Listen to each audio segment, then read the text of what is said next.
everyone, welcome back to another show. Jeff Lobb here, talking about a really important topic today. I think a lot of people need to hear this, and it's going to come from like really my personal experience in 30 some years in the sales, real estate, marketing business. And we're going to talk about burnout. We're going to talk about how you feel, or maybe you're feeling that either I'm almost at burnout, I'm burnt out, I'm not sure if I feel like I'm getting close to that. And I'll tell you, personally, over my 30 some years of in and out of the business for full-time, little corporate time, ran an executive role for a large company for a while too. I burnt out twice.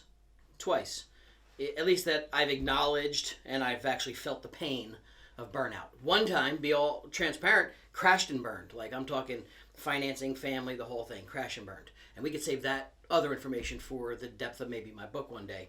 But that being said, let's talk about how you feel.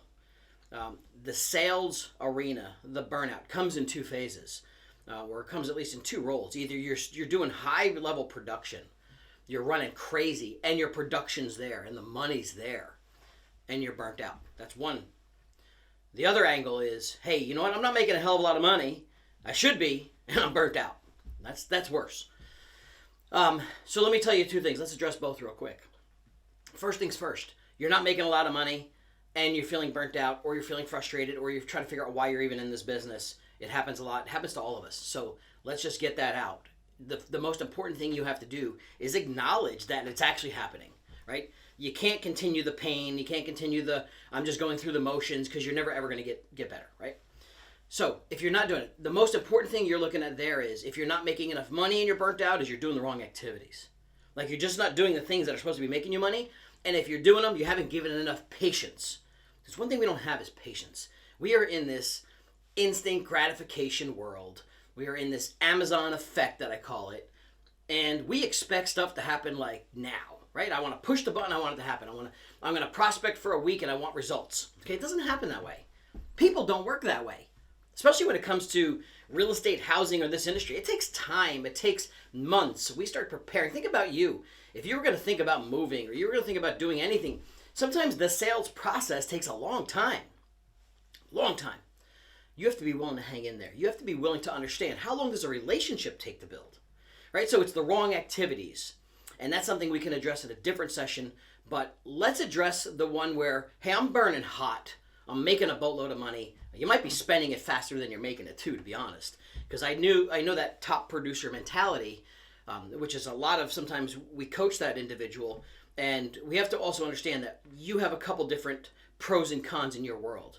You're probably a great producer, you're probably high energy, you probably run 16 hours a day, and yes, the money's flowing. You're in that rock star mentality, but you're probably missing a lot of pieces.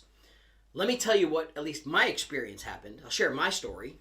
And, I was burning hot. I was, carrying 30, 40 listings at a time. Different markets. I'm not saying every market conditions are the same. But here was my problem. Control. It was freaking control. I thought I could control everything. I thought I could do my own stuff, my own marketing, my own, and I didn't want to give away $1. Like, I was like, every dollar's mine. I need every dollar because I'm spending it on advertising. I'm spending it on promotion. I'm spending it on leads. I'm spending it on TV or whatever it was. In this case, now Facebook and Instagram. That's where I'd be spending it, right? You got to give up control. So here's what I learned. And this hit me, and it took me, and it cost me a lot of money to learn this, so I'm going to share it with you.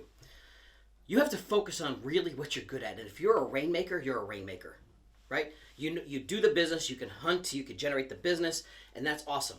That doesn't mean the other part of you is a negative, but you have to find the genius or the magic of the other person that offsets you. And we can go through all these personality profiles and disc systems, and I'll tell you what, I'm a high D 95% of the time. I'm an I. I've got little C, I got little S, if you want to get into the whole mentality. Usually that's the makeup of, for the most part, a rainmaker. Not always, but for the most part.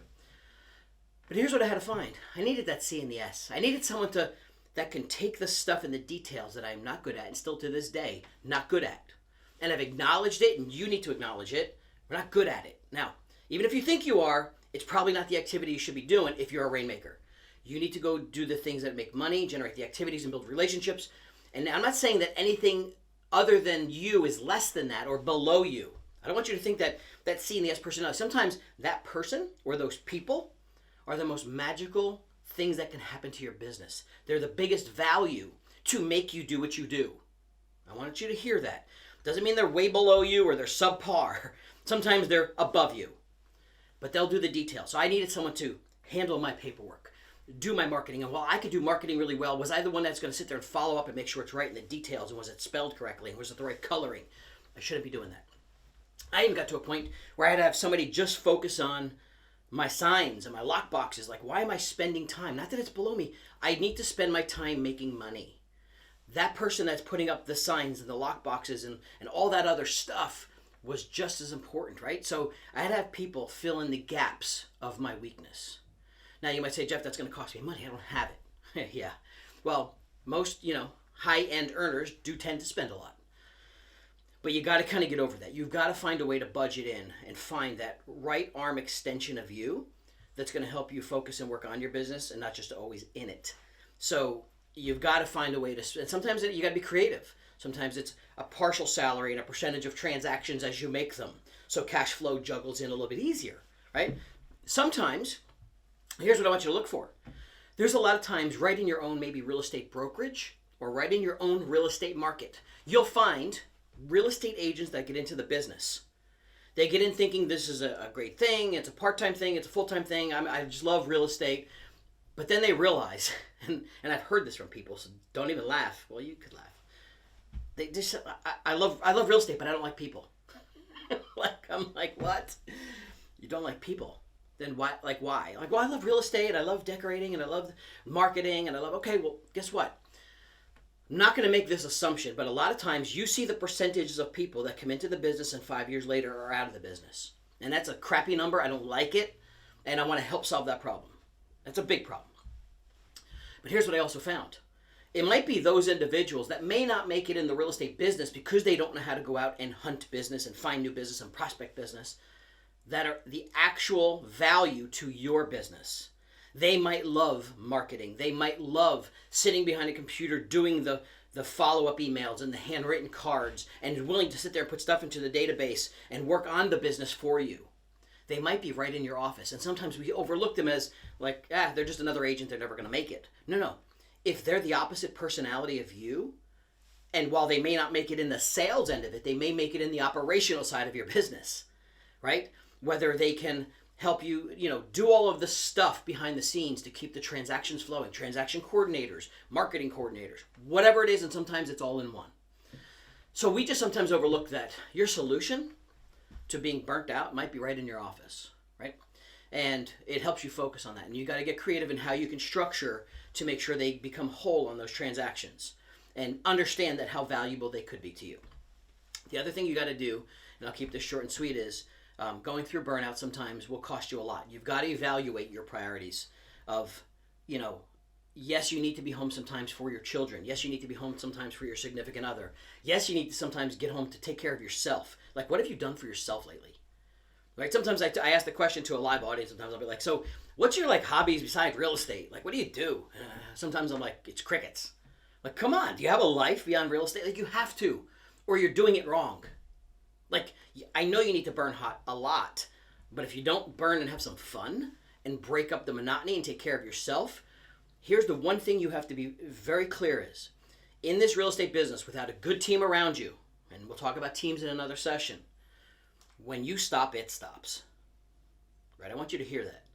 When you stop, it stops. If you stop and you can't function, you can't perform the job of prospecting, generating sales, and doing all that stuff, your business stops.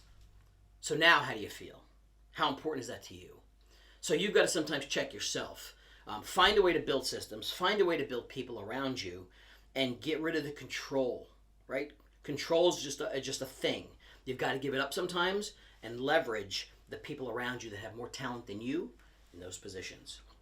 All right, if I can help you further or personally, reach out, message on this video, DM me. I'll be happy to share, help you get into your head a little bit deeper.